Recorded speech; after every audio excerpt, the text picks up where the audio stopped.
کله چې خدیجه رضی الله تعالی عنها وفات شوه د دې د وفات نه به وروستو نبی علیه الصلاة والسلام ډېر غمجن و. یو ځل خوله رضی الله تعالی عنها راله او نبی علیه الصلاة والسلام ته وفرمایل وی د الله پاکه پیغمبره چې د کله نه ستا نه خدیجه جدا شوې ده نو ته ډېر زیات غمجن او خفه هر ټیم. نبی علیه الصلاة والسلام ورته وفرمایل وی او خوله خفه یم، یو د خدیجه په جدایۍ باندې خفه یم او دویم را سره د کور فکر دی، بچی مې دي دا راته واړه واړه پاتې شو. یو د خدیجه غم دی یو د کور د بچو غم دی. نو خوله رضی الله تعالی ته وفرمایل د الله پاکه پیغمبره زه درله د نکاح فکر وکم، زه خو غواړم چې ته نکاح وکړې دا به بهتر وي، کور به دې آباد شي او زه به ستا دپاره د نکاح فکر هم وکړم. نبی علیه الصلاة والسلام ورته وفرمایل وی خوله څنګه چې تا ته مناسب ښکاري هغه شانتې وکړه ځکه دا کار زنانه کولی شي. خوله رضی الله تعالی ته وفرمایل د الله پاکه پیغمبره کو چرته باکره پیغله جینۍ کوي نو ما ته یو معلومه ده. نبی علیه الصلاة والسلام ورته وفرمایل وی څوک وی تا ته چې په ټولو خلکو کې محبوب دی او خوښ دی ابوبکر صدیق رضی الله تعالی د هغه یوه لور د عایشې نوم دی. نو کو پیغله جینۍ کوي چې د هغې تپوس ترله وکمه او که نه مشره کونډه کوي نو بله راته معلومه ده سوده بنت زمعه رضی الله تعالی عنها چې د هغې تپوس ترله وکم. نبی علیه الصلاة والسلام ورته وفرمایلو وی خوله د دواړو تپوس وکړه، د دواړو تپوس وکړه چې هر یو وشي. خوله رضی الله تعالی عنها لاړه ړومبې سوده رضی الله تعالی عنها خواله وی سوده نبی علیه الصلاة والسلام په تا پسې د نکاح پیغام را لېږلی دی چې ما سره د نکاح وکړې ستا څه رایي ده. سوده رضی الله تعالی ته وفرمایل وی ما ته په دې کې هېڅ اعتراض نشته، زه پې خوشحاله یم د نبی علیه الصلاة والسلام په نکاح باندې، خو که ته یو کار وکړې زما پلار ته دا خبره وکړې نو ښه به او پلار یې په دغې وخت کې مسلمان نه و، ښه پلار یې مسلمان نه و، وی که دا خبره ته زما پلار ته وکړې نو ښه به. خوله رضی الله تعالی ته وفرمایل وی ټیک ده ستا پلار ته به ووایم، خو سوده رضی الله تعالی ته وویل وی ګورئ چې زما پلار خوا لذینو سلام پې د اسلام دا ما اچوه د جاهلیت هغه سلام پې واچوه، ګورئ د جاهلیت سلام پې واچوه ځکه هغه مسلمان نه دی. خوله رضی الله تعالی ته وفرمایل وی ټیک ده. خوله رضی الله تعالی د دې په پلار پسې لاړه او څنګه چې ورننوته نو د جاهلیت سلام یې پې ورواچو وی انعم صباحه سار دې په خیر شه، سلام یې پې ورواچو.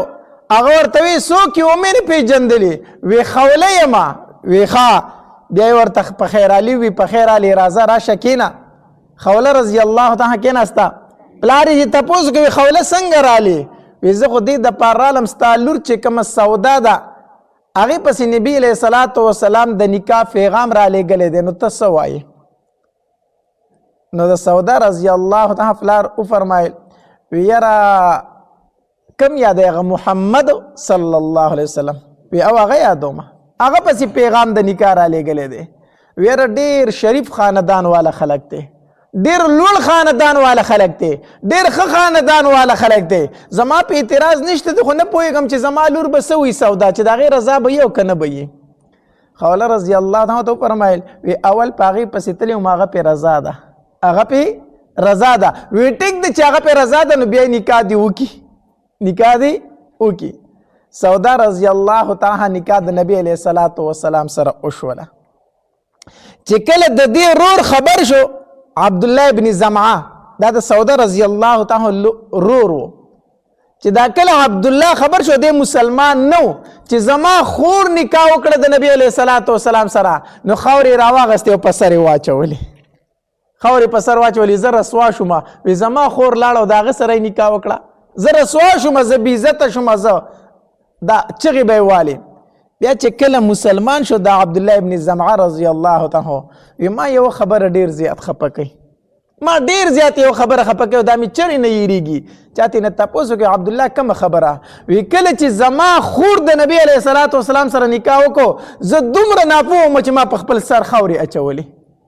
دومره زه جهالت کوم او دومره په ناپوهۍ کوم ورنه دا زما دپاره څومره د فخر خبره وه چې زما خور د دواړو جهانو د سردار په نکاح کې راله زما خور امهات المؤمنین کې شمار شوله د مؤمنانو مور ترې نه جوړه شوله خو زه دومره نه پوهېدم چې ما په سر باندې خاورې اچولې